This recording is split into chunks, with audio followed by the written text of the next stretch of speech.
Being broke has become normal.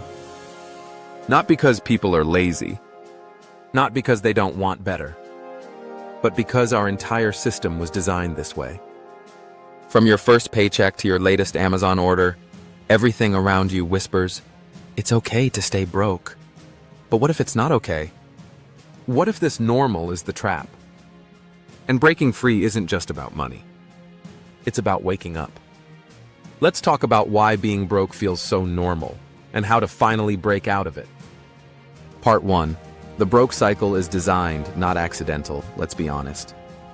Most of us grew up seeing money as stress. Our parents worked hard but still struggled. We went to school but learned nothing about money. Then we got jobs and watched our pay disappear. Rent, bills, food, subscriptions, loans, it all vanishes before you even breathe. This isn't accidental. It's structural. The system runs on your consumption, not your freedom. They want you to spend, not save. They want you in debt, not debt-free, because debt means control. That's why banks hand out credit cards at 18.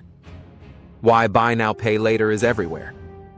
Why you're encouraged to upgrade constantly, even if your current stuff works just fine. Because the more you spend, the less you own. And the less you own, the more they own you. Part 2. The lies we've been sold. You've probably heard these. You'll always have a car payment. Debt is just part of life. You need a credit card to build credit. A budget means you're poor. All lies. But they're repeated so often, we accept them. You hear friends say, everyone's broke. That's just life. And suddenly you stop trying to change. Example, Jack earns $3,000 a month. His expenses?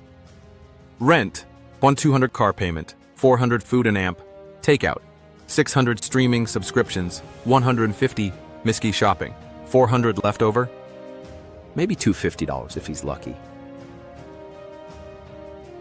But here's the twist, Jack thinks he's doing okay, because everyone he knows lives the same way. So he buys the new iPhone, goes out every weekend, and just accepts the struggle. That's not financial freedom. That's financial sleepwalking. Part 3. The moment you wake up, breaking free starts with one realization. Being broke isn't just about income, it's about behavior and awareness. Some people earn $5,000 a month and stay broke. Others earn $2,000 a month and build wealth. The difference? Choices, habits, vision. Frugal living isn't about being cheap. It's about being in control. It's saying, I'd rather own my life than impress strangers. The moment you stop asking, what can I afford monthly? And start asking, what can I live without? You begin to win, because normal is broke. But freedom is different.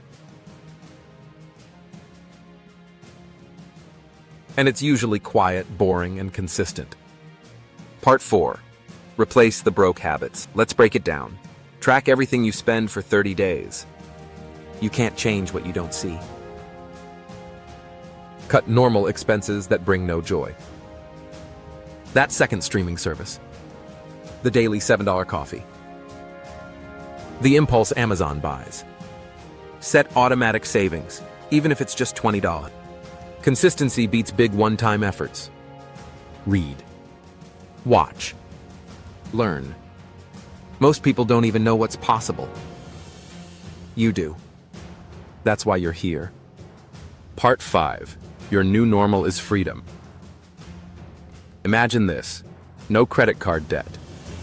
A fully funded emergency fund. Living on less than you earn.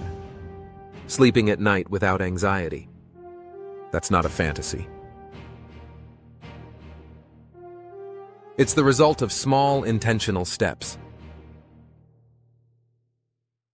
It's not flashy, but it's powerful. Ask yourself, do I want to look rich or actually be free? Because you can't do both. Final thoughts. Being broke isn't your fault, but staying broke is a choice. The system wants you distracted, in debt, and docile. Frugal living is your rebellion. It's your escape plan. Start where you are. Use what you have. Do what you can. Your future self is waiting on you. Not to win the lottery, but to wake up. What next? If this hit home for you, click like to support the message.